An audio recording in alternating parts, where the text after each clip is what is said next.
नमस्कार, मेरा नाम प्रदीप कृष्णात्रे है और मैं आज आपसे पहली बार जो है ना पीपीटी के द्वारा बात करने की कोशिश कर रहा हूँ। जैसा मैंने आपको बताया था, एक्सपेरिमेंट्स और सर्वे में इतनी ज़्यादा प्रोसीजर, इतने ज़्यादा स्टेप्स होते हैं कि अगर मैं बताना शुरू कर दूँ तो आपको बार-बार पीछे जाके जो है ये देखना पड़ेगा कि मैं क्या बात कर रहा हूँ। इसके लिए मैं कोई नई चीज़ आपसे कोशिश कर रहा हूँ आज और उम्मीद है कि मैं सफल रहूँगा और आपको ठीक-ठाक समझ में आएगा। तो आज हम एक्सपेरिमेंट्स को कैसे डिजाइन करते हैं, इस पे हम बातचीत करेंगे। कल हमने ये बात की थी कि एक्सपेरिमेंट्स क्या होता है, उसकी विशेषताएं क्या होती हैं, है ना। डेटा कलेक्शन प्रोसीजर जब एक्सपेरिमेंट्स के द्वारा किया जाता है तो उसकी विशेषताएं क्या होती हैं और वो दूसरे जो डेटा कलेक्शन मेथड्स है उससे कैसे भिन्न या डिफरेंट होता है। आज हम बात करने वाले हैं एक्सपेरिमेंट्स को कैसे डिजाइन किया जाता है। तो ये मेरी पहली स्लाइड है। अब मैं आपको दूसरी स्लाइड पे ले चलता हूँ। ये जो है ना, मैंने करीब 11 स्लाइड बनाई हैं और इस स्लाइड में मैं आपको ये बताने की कोशिश कर रहा हूँ कि एक्सपेरिमेंट्स के जो है चरण क्या होते हैं। हर चरण पे हम जो है 2-3 मिनट बात करेंगे और मुझे ऐसा लगता है कि इस बार मैं 6-8 मिनट नहीं, थोड़े ज़्यादा देर आपसे बात करूँ। तो सबसे पहले प्री टेस्ट करते हैं और फिर उसके बाद अपन सब्जेक्ट्स को रिक्रूट करते हैं। एक्सपेरिमेंट्स में जो जिन व्यक्तियों को हम आमंत्रित करते हैं, जो आपके एक्सपेरिमेंट में भाग लेते हैं, उनको हम सब्जेक्ट्स कहते हैं। जैसे अपन सर्वे जब करते हैं तो उसको हम उनको हम रेस्पोंडेंट्स कहते हैं, तो यहाँ सब्जेक्ट्स कहते हैं। तो इनको रिक्रूट किया जाता है, सर्वे में भी रिक्रूट करते हैं। हर डेटा कलेक्शन प्रोसीजर में आप जो है रेस्पोंडेंट या सब्जेक्ट या पार्टिसिपेंट्स को रिक्रूट करते हैं। यह रहा दूसरा चरण। तीसरा चरण, फिर अपन जब रिक्रूट कर लेते हैं तो फिर उनको एक्सपेरिमेंट्स के क्या उद्देश्य हैं इसके बारे में बताया जाता है और उनकी इन्फॉर्म्ड कंसेंट भी ली जाती है, जो कि बड़ी महत्वपूर्ण बात है। इस पर भी हम बाद में चर्चा करेंगे। इसके बाद अपन रैंडम असाइनमेंट करते हैं, जो कि बहुत ही एक महत्वपूर्ण लक्षण है, एक कार्य है एक्सपेरिमेंट का। इस पे भी हम बात करेंगे। रैंडम असाइनमेंट जो है वो रैंडम सिलेक्शन से अलग होता है, तो इस पे अपन बात करने वाले हैं। उसके बाद अपना एक्सपेरिमेंट शुरू होता है और रिसर्चर फिर इंडिपेंडेंट वेरिएबल, आईवी का मतलब इंडिपेंडेंट वेरिएबल, उसको मैनिपुलेट करता है। कहने का मतलब कि ये रिसर्चर या एक्सपेरिमेंटर के हाथ में होता है कि इंडिपेंडेंट वेरिएबल के कितने लेवल्स या कितनी कैटेगरी वो निर्धारित करे। ये मेरे हाथ में, इसको उसको मैनिपुलेशन कहते हैं। मैनिपुलेशन अंग्रेजी में जो है उसका गलत तात्पर्य, गलत मतलब निकाला जाता है, मगर रिसर्च की भाषा में इसमें कोई ऐसा मतलब नहीं है, ऐसा कोई पिजोरेटिव टर्म नहीं है वो।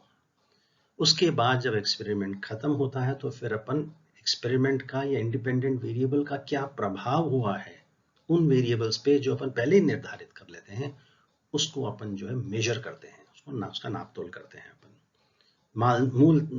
ये जनरली जो है हम इसमें एक प्रश्नावली देते हैं उन सब्जेक्ट्स को जिन्होंने इन एक्सपेरिमेंट में बात किया है और उनसे अपन उनकी धारणाएं प्राप्त करते हैं, उनका एटीट्यूड, उनका नॉलेज, जो भी अपन टेस्ट कर रहे हैं वो प्राप्त करते हैं। इसको अपन कहते हैं मेजर करना। और फिर सब एक्सपेरिमेंट और फिर उसमें एक मैनिपुलेशन चेक होता है। इसके बारे में भी अपन बात करेंगे कि मूल तरह मैनिपुलेशन चेक ये होता है कि जो इंडिपेंडेंट वेरिएबल आपने सब्जेक्ट्स को दिया है, जिनको सब्जेक्ट किया है उनको, उस इंडिपेंडेंट वेरिएबल के जो लेवल्स या कैटेगरीज हैं उसको ठीक तरह से समझ पाए या नहीं समझ पाए। इसका एक उदाहरण भी आगे स्लाइड में मैं आपको देने वाला हूँ। और अंत में जो डीब्रीफ करते हैं इसके बारे में अपन बातचीत करने वाले हैं। तो ये अपने जो है ना 1 2 3 4 5 6 जो है इसके स्टेप्स होते हैं। कुछ किताबों में 6 से कम बताए जाते हैं, कुछ किताबों में 6 से ज़्यादा बताए जाते हैं। तो ये तो निर्भर करता है किताब लिखने वाले पे, मगर ये जो है महत्वपूर्ण लक्षण होते हैं, स्टेप्स होते हैं, चरण होते हैं एक एक्सपेरिमेंट को करने के लिए। और जैसे मैंने आपको बताया था कि एक्सपेरिमेंट्स प्राय कम्युनिकेशन जर्नल्स के अंदर आपको कम देखने को मिलते हैं। जब पीएचडी करते हैं किसी विभाग में तो उसमें भी कम्युनिकेशन विभागों में छात्र कम करते हैं। हालांकि मेरा मानना ये है कि जनरली स्पीकिंग ये थोड़ा आसान होता है एक्सपेरिमेंट करना, तो मेरी समझ में नहीं आता कि हम लोग जो है ना इसको एक्सपेरिमेंट को बंद कर दो यार, जो है ना कि ये एक्सपेरिमेंट क्यों नहीं करते हैं विद्यार्थी। अब आगे चलते हैं। तो ये पहला कदम रहा रिक्रूट सब्जेक्ट्स। सब्जेक्ट्स मतलब जैसे अपन ने बताया जो भागीदारी जो करने वाले हैं, है ना, सर्वे में इनको रेस्पोंडेंट कहते हैं। सो मैंने पहले स्लाइड के अंदर ही आपको ये बता दिया कि subjects are participants in the experiment ना। ये जो है एक्सपेरिमेंट्स के अंदर सब्जेक्ट्स जो है आपके ये जैसा बता रहा था, ये अपने एक्सपेरिमेंट में ये भाग लेने वाले होते हैं। और जनरली एक एक्सपेरिमेंट के अंदर कम से कम 2 ग्रुप बनते हैं, 2 से ज्यादा ही बनते हैं, 2 और मोर ग्रुप्स कह लीजिए। एक ग्रुप वो जो आपका मकसद है एक्सपेरिमेंट करने का, वो ट्रीटमेंट वो रिसीव करता है उसको, और इसके लिए उसको ट्रीटमेंट बोलते हैं, तो ट्रीटमेंट ग्रुप कहते हैं उसको। और दूसरा वो होता है जिसको वो ट्रीटमेंट नहीं दिया जाता है, कुछ ऐसा ट्रीटमेंट दिया जाता है जो आपका एक्सपेरिमेंट का उद्देश्य है उससे बिल्कुल भिन्न होता है, तो ये कंट्रोल ग्रुप हो गया है। जैसे मान लीजिए कि आप ये पता लगाना चाहते हैं कि भाई, मैं आपको मेडिसिन से एक एग्जांपल देता हूं कि ये दवा जो नई इजाद हुई है, जैसे अब वैक्सीन चल रहे हैं आजकल कोरोना को लेकर, तो कोरोना जो वैक्सीन दी जाती है वो क्या प्रभावशाली है या नहीं। तो कुछ लोगों को आप इंजेक्शन दे देंगे, कुछ लोगों को आप ऐसा पानी दे देंगे, उदाहरण के रूप में बता रहा हूं मैं आपको। तो जिसको वाकई में वैक्सीन मिलती है उसको ट्रीटमेंट ग्रुप कहते हैं, और जिसको वैक्सीन के अलावा कुछ और दे दिया जाता है, जैसे पानी या कोई और चीज समझ लीजिए वो दिया जाता है, उसको कंट्रोल ग्रुप कह देते हैं। तो ये ट्रीटमेंट और कंट्रोल ग्रुप है। कई बड़े बड़े जटिल एक्सपेरिमेंट्स होते हैं जिसमें 2 ग्रुप से ज्यादा भी होते हैं, मगर अपन साधारण रूप से इसको समझते हैं। कभी कभी क्या होता है, जिन सब्जेक्ट्स को आप रिक्रूट करते हो, जैसे ट्रीटमेंट और कंट्रोल ग्रुप के अंदर है, उदाहरण एक और उदाहरण देता हूं मैं आपको। जैसे आप जानना चाहते हैं कि रिसर्च मेथोडोलॉजी या सांख्यिकी जब किसी विद्यार्थी, जब कोई टीचर पढ़ाता है तो उनको कितना समझ में आता है, टीचर कितना प्रभावशाली है उसको पढ़ाने में। तो आप क्या करते हैं, एक एक क्लास को 2 हिस्सों में बांट देते हैं, एक को ट्रीटमेंट ग्रुप कह देते हैं, दूसरे को वो सांख्यिकी का नहीं, आपको कोई उसको कविता पे कोई पाठ पढ़ा देते हैं, ट्रीटमेंट ग्रुप इसको कहते हैं ना। तो कभी कभी क्या होता है, आपको कुछ ऐसे एक्सपेरिमेंट्स किए जाते हैं कि कंट्रोल ग्रुप या ट्रीटमेंट ग्रुप या एक से ज्यादा ट्रीटमेंट ग्रुप के अंदर जो है ना, आपको उसके संदर्भ जो सब्जेक्ट्स होते हैं उनमें समानता होनी चाहिए शुरू में। जैसे अगर आपने एक ग्रुप के अंदर केवल उन विद्यार्थियों को रखा जो पहले अपने जो है कुछ रिसर्च मेथोडोलॉजी या स्टैटिस्टिक्स किसी अन्य कोर्स में पढ़ चुके हैं, तो निश्चित ही जो है ना वो ज्यादा लाभ करेंगे, वो ज्यादा समझेंगे, उनके मार्क्स थोड़े अच्छे आएंगे। और दूसरा ग्रुप जो है उसके जिसके अंदर कोई ऐसा विद्यार्थी नहीं है जिसने स्टैटिस्टिक्स या रिसर्च मेथोडोलॉजी पढ़ी हो, तो उसको ग्रुप में उस ग्रुप को मार्क्स कम आएंगे। तो ये गलत चीज है काम करने में। तो आपको ये निश्चित करना चाहिए कि इनको किसी तरह से मैच किया जाए। जैसे अगर यहाँ 5 स्टूडेंट हैं तो कंट्रोल ग्रुप में भी या किसी और अन्य ग्रुप में भी जो है 4 या 5 स्टूडेंट ऐसे होने चाहिए दूसरे एक्सपेरिमेंट ग्रुप के अंदर। तो समानता उसमें आप स्थापित कर देते हैं, इसका थोड़ा ध्यान देना चाहिए। और आप इसके बारे में अपन रैंडम असाइनमेंट के बाद में बात करने वाले हैं। और आप ग्रुप्स में जब व्यक्तियों को देखते हैं ये ट्रीटमेंट ग्रुप में जाएगा, ये कंट्रोल ग्रुप में जाएगा, तो उसको रैंडमली आपको असाइन करना पड़ता है। मतलब रिसर्चर तय नहीं करता है कि एक विद्यार्थी यहाँ जाएगा, दूसरा विद्यार्थी यहाँ जाएगा। जैसे आप कॉइन को टॉस कर लीजिए तो उसके आधार पर आप तय करते हैं कि कौन सा व्यक्ति किस ग्रुप में जाएगा। तो ये तो हो गई अपने रिक्रूटमेंट सब्जेक्ट्स के बारे में। कई कभी जो है रिक्रूटमेंट कॉलेज में कई एक्सपेरिमेंट जो हैं विदेशों में वो विद्यार्थियों के साथ किए जाते हैं। तो फिर उनको कन्वीनियंट जो टीचर जो है या एक्सपेरिमेंटर या रिसर्चर जो है उसको कन्वीनियंटली भी 2 ग्रुप बना देता है और कुछ स्टूडेंट्स को यहाँ रख देता है, कुछ स्टूडेंट्स को वहां रख देता है ना, ऐसा भी होता है। अब एक्सपेरिमेंट शुरू करने के पहले जब आप किसी को सब्जेक्ट्स को रिक्रूट करते हो तो फिर आपको ये सुनिश्चित करना चाहिए कि उनकी आप सहमति प्राप्त कर लें। और ये सहमति जो है ये इन्फॉर्म्ड कंसेंट होना चाहिए। तो आजकल जो है इन्फॉर्म्ड कंसेंट बड़ा एथिकल रिक्वायरमेंट है। जब किसी आप मार्केट रिसर्च कंपनी में काम करते हैं या किसी बड़ी संस्था में काम करते हैं जो पब्लिकेशन करना चाहती है, जैसे लैंडसेट में अगर आप छपना चाहते हैं या किसी अन्य पत्रिका में छपना चाहते हैं, तो कई पत्रिकाएं कहती हैं कि क्या आपने इन्फॉर्म्ड कंसेंट प्राप्त किया क्या सब्जेक्ट्स के।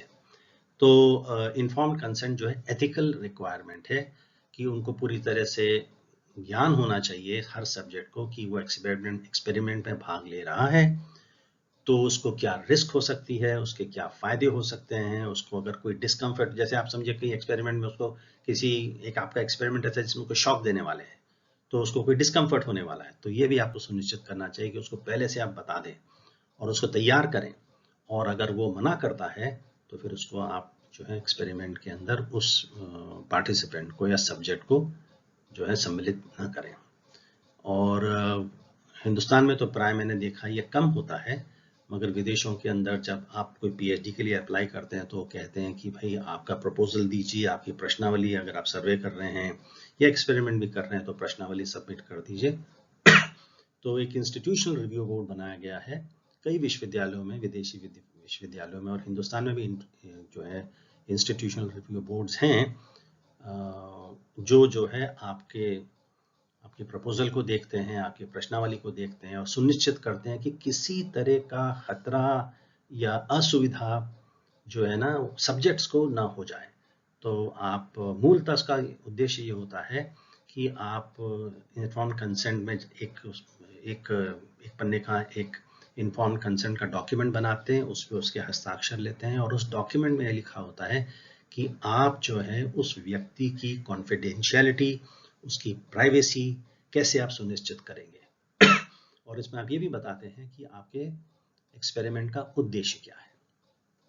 तो ये हो गया इन्फॉर्म्ड कंसेंट। अब जो है प्री टेस्ट है। प्री टेस्ट का मतलब आप बिल्कुल समझ गए, टेस्ट के पहले भी आप कुछ करते हैं उसको आप प्री टेस्ट कहते हैं। जैसे आपने देखा होगा कि क्रिकेट मैच अगर 10 बजे शुरू होता है तो 8 बजे कुछ खिलाड़ी चले जाते हैं फील्ड पर और नेट्स बंधे होते हैं और कोई बॉलिंग करता है, कोई बैटिंग करता है।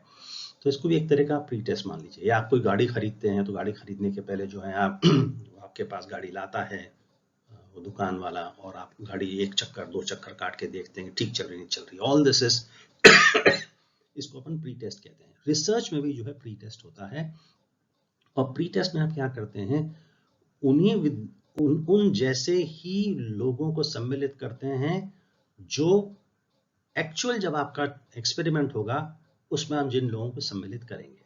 जैसे समझिए उसके अंदर आप 18 से 25 साल के विद्यार्थियों को अगर आप एक्सपेरिमेंट में बुला रहे हैं तो प्री टेस्ट में भी आपको 18 से 25 साल के विद्यार्थियों को बुलाना चाहिए। उसमें शायद पुरुष भी हो सकते हैं, महिलाएं भी हो सकती हैं। तो समानांतर रखना बहुत जरूरी है, और लगभग वही सब चरण जो है एक्सपेरिमेंट्स के आप प्री टेस्ट में भी करते हैं। उद्देश्य इसका ये है मोटे मोटे रूप से कि आप एक्सपेरिमेंट खत्म होने के बाद उन व्यक्तियों से जिन्होंने एक्सपेरिमेंट में भाग लिया है उनसे आप जानना चाहते हैं कि भाई आपको किसी तरह की असुविधा तो नहीं हुई। उनको जब आपने प्रश्नावली उनसे भरवाई एक्सपेरिमेंट खत्म होने के बाद तो पूछते हैं आपको सब कुछ समझ में आया, नहीं समझ में आया, कोई दिक्कत तो नहीं थी एक्सपेरिमेंट में। आप एक्सपेरिमेंट के जो उद्देश्य हमने आपको बताए थे, जो इंस्ट्रक्शंस आपको एक्सपेरिमेंट शुरू होने के पहले दिए थे, जो आदेश या संदेश दिए थे, वो आपको ठीक से समझ में आए नहीं आए। अगर उसमें कोई बताते हैं कोई असुविधा हो तो फिर उसमें आप करेक्शन कर सकते हैं। तो ये फीडबैक लेना बहुत ज़रूरी होता है, और प्री टेस्ट का उद्देश्य होता है कि जब आप जाकर उसको रियल एक्सपेरिमेंट जब करेंगे, जब आप एक्सपेरिमेंट करेंगे तो उसको ठीक तरह से आप कर पाए। तो ये होगा प्री टेस्ट। आप फिर बाद में आप क्या करते हैं, एक्सपेरिमेंट करते हैं। और एक्सपेरिमेंट करते हैं जब पार्ट सब्जेक्ट्स को बुलाते हैं, उनको उद्देश्य समझाते हैं। मगर कभी कभी क्या होता है, उद्देश्य आप जानबूझकर जो है नहीं बताते हैं, जिससे कि जो है ना अगर उनको बता देंगे तो आपका एक्सपेरिमेंट का जो मकसद है, जो उसका उद्देश्य है, वो खत्म हो जाता है। जैसे आप ये जानना चाहते हैं, उदाहरण जो मुझे याद आ रहा है वो ये है कि भाई अगर कुछ लोग खड़े हैं और आप एक्सपेरिमेंट ऐसा कर रहे हैं कि अगर एक आदमी अगर कोई बेहोश होकर गिरता है तो उसको कितनी जल्दी जो है बाई स्टैंडर्स जिसे कहते हैं उनकी मदद करने आते हैं। दूसरे लोग जो चल रहे हैं, घूम रहे हैं सड़क पे, उसकी जो आदमी गिर गया सड़क पे उसकी आप मदद कितनी जल्दी करने आते हैं। ये अगर आपका उसका उद्देश्य है तो आप एक एक्सपेरिमेंट करते हैं और कुछ पार्टिसिपेंट्स को बुलाते हैं और देखते हैं कि ये कितनी जल्दी कौन जाता है वहाँ। और अगर ये आप एक्सपेरिमेंट पार्टिसिपेंट्स को बता देंगे तो आप जानते हो कि वो जो ना एकदम से दौड़ के उसकी मदद करना शुरू कर देंगे। तो कुछ एक्सपेरिमेंट्स का उद्देश्य जो है छुपाया जाता है, और जब छुपाया जाता है, उसको जब कवर किया जाता है, उसको या डिस्गाइज किया जाता है, तो फिर डीब्रीफिंग का जो आखिरी स्टेज है उसमें आप सब स्पष्ट कर देते हैं कि भाई ये एक एक्सपेरिमेंट था, इसका मूल उद्देश्य ये था, उसका सच्ची बात ये थी, हमने आपको पहले नहीं बताया था, अब आपको बता रहे हैं। तो ये जो है ना आपका अब ये जो है बड़ी इंपॉर्टेंट बात मैंने आपसे कही थी कि रैंडम असाइनमेंट, ये चित्र मैंने इंटरनेट से डाउनलोड किया है स्क्रिप्ट पर से। इसमें ये बताता है कि रैंडम सैम्पलिंग और रैंडम असाइनमेंट में क्या अंतर है। उदाहरण के रूप में ऐसे ले लीजिए कि एक आप ऐसे लोगों के बीच में एक्सपेरिमेंट करना चाहते हैं जहां आबादी 100 लोगों की है। तो 100 लोगों में से आप जो है 50 को रैंडमली सेलेक्ट करते हैं। तो ये आपने पहले चित्र में जो आपके लेफ्ट में है वो देखते हैं कि आपने समझिए 100 में से 25 लोगों को सेलेक्ट कर लिया, या 26 लोगों या 30 लोगों को सेलेक्ट कर लिया। ये हो गया, आपने रैंडमली इसको सेलेक्ट कर लिया टॉसिंग ऑफ द कॉइन से, जैसे या कागज पे छिट्टी डाल के आपने इसको सेलेक्ट कर लिया। तो ये आपने 30 लोगों को सेलेक्ट कर लिया है, ये हो गया रैंडम सैम्पलिंग। रैंडम असाइनमेंट ये होता है इन 30 लोगों में से किनको आप कंट्रोल ग्रुप में रखोगे, किनको आप ट्रीटमेंट ग्रुप में रखोगे, ये रैंडमली आप तय करते हैं। जैसे आप ये फिर कर सकते हो कि 30 लोगों की स्लिप बनाई अलग अलग, और आपको ये कहा, एक स्लिप उठाई और बोले ये जो है कंट्रोल ग्रुप में जाएगा, दूसरी उठाई बोले ये ट्रीटमेंट ग्रुप में जाएगा। इस तरह से जो है आप करना शुरू कर देते हैं। तो रैंडमली असाइन करना बहुत ज़रूरी होता है, क्योंकि रैंडम असाइनमेंट ये सुनिश्चित करता है कि एक्सपेरिमेंट शुरू होने के पहले कंट्रोल ग्रुप और ट्रीटमेंट ग्रुप में जो लोग हैं वो लगभग समान ही रहें, समान जो है समान रहें, इक्वल रहें, है ना। ये बहुत ज़रूरी होता है और ये कंट्रोल ग्रुप तय करता है। और अगर नहीं भी होते हैं तो फिर उनको आप टेस्ट कर सकते हैं, स्टैटिस्टिकली भी ये काम सांख्यिकी के आधार पर कर सकते हैं। इसको अपन बाद में बात करेंगे। तो ये हो गया रैंडम असाइनमेंट के बारे में।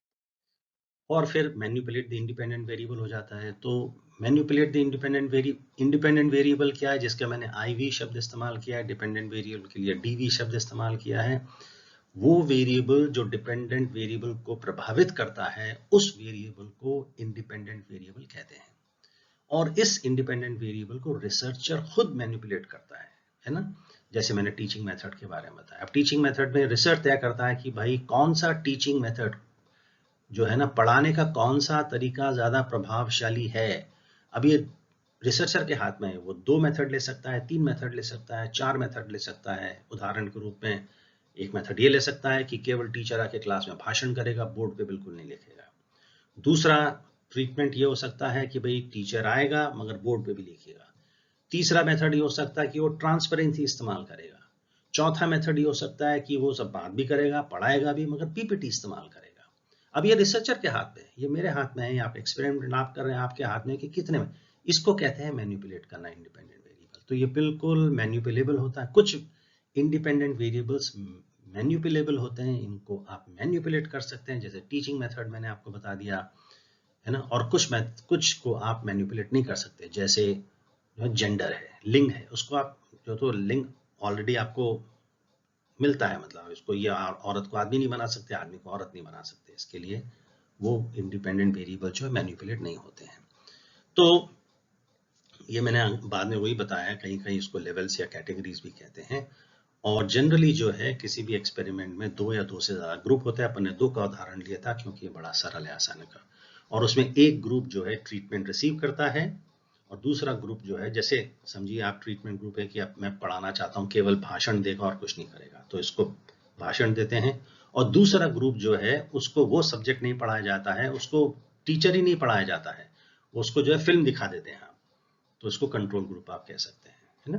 तो ये हो गया।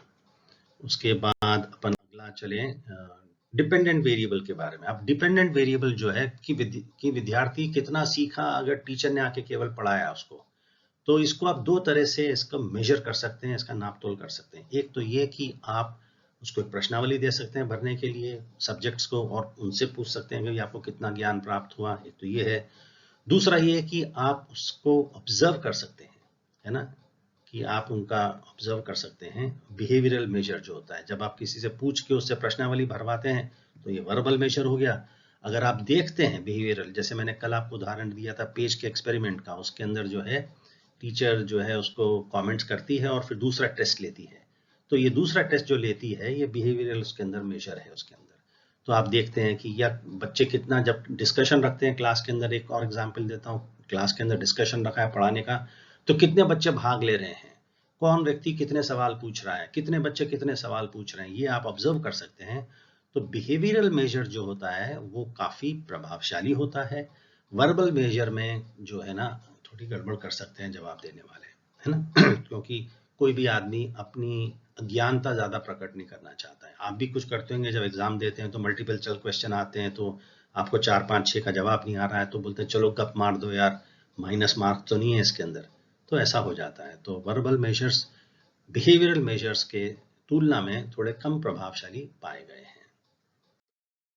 इसके बाद है मैनिपुलेशन चेक होता है। You know that the experimenter researcher manipulate the, आप जानते हैं कि जो ना रिसर्चर जो एक्सपेरिमेंटर जो इंडिपेंडेंट वेरिएबल को मेजर करता है, और उसका मतलब मूलतः बड़ा सरल मतलब है इसका कि भाई जब एक्सपेरिमेंट खत्म हो गया है तो आप जो सब्जेक्ट्स थे उनसे आप पूछते कि आपको ठीक ठाक सब समझ में आया, नहीं समझ में आया।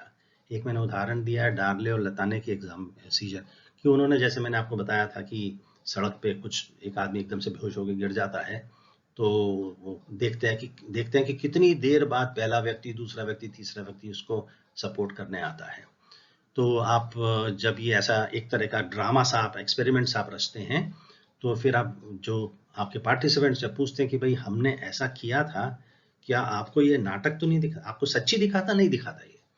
तो जो कहते हैं कि नहीं भाई हमको तो ये थोड़ा नाटकीय दिखा, हमें सच्ची नहीं दिखा, इसमें कुछ गड़बड़ दिखी हमें, तो क्या करते हैं उन लोगों से, उन सब्जेक्ट से जो कहते हैं कि हमें ठीक ठाक नहीं लगा, हमको समझ में नहीं आया, थोड़ा नाटकीय दिखा, उनको उनकी डेटा की एनालिसिस आप नहीं करते हैं। तो आप अपनी विश्वसनीयता, उसके इंडिपेंडेंट वेरिएबल कितनी अच्छे से समझ में आया, किस तरह से वो समझे, उसको इंटरप्रेट कैसे किया, ये सब समझने की कोशिश करते हैं। तो मूलतः जैसे आखिरी में मैंने लाइन में लिखा है कि आप जो है ना मैनिपुलेशन चेक के द्वारा देखते हैं कि आपने जिस इंडिपेंडेंट वेरिएबल को मैनिपुलेट किया है वो कितना प्रभावशाली रहा है, और ये प्रभावशाली कितना रहा है ये आप उससे कुछ प्रश्न पूछकर करते हैं। और अंतिम स्टेज ये है कि आप अपने सब्जेक्ट्स को डीब्रीफ करते हैं, विशेष रूप से उस समय जब आपने उद्देश्य पहले नहीं बताया है, उसको थोड़ा सा छुपा के रखा है, क्योंकि आपका एक्सपेरिमेंट ये चाहता था, आपका एक्सपेरिमेंट का उद्देश्य था कि छुपाया जाए और बाद में बताया जाए। वैसे भी जनरली डीब्रीफ करना एक्सपेरिमेंट के बाद अत्यंत आवश्यक माना जाता है, क्योंकि आप ये पूछते हो सब्जेक्ट से कि कितना समझे, आप इंस्ट्रक्शंस ठीक तरह से समझे, नहीं समझे, आप जो जो आपने जवाब दिए वो आपके हिसाब से पूरे सही थे या नहीं थे, या कुछ समझ में नहीं आया सवाल में जैसे ये, और कितने आप जो है ना कंफर्टेबल थे ये एक्सपेरिमेंट्स होने के लिए, और कई सवाल भी आप इससे पूछ सकते हैं। तो ये हो गया डीब्रीफिंग के बारे में। तो ये जो है हम लोगों ने आज जो चर्चा की है वो कि एक्सपेरिमेंट्स को कैसे डिज़ाइन किया जाता है, उनको कैसे तैयार किया जाता है, इसके ये 7 चरण पे अपन ने बातचीत की थी। धन्यवाद।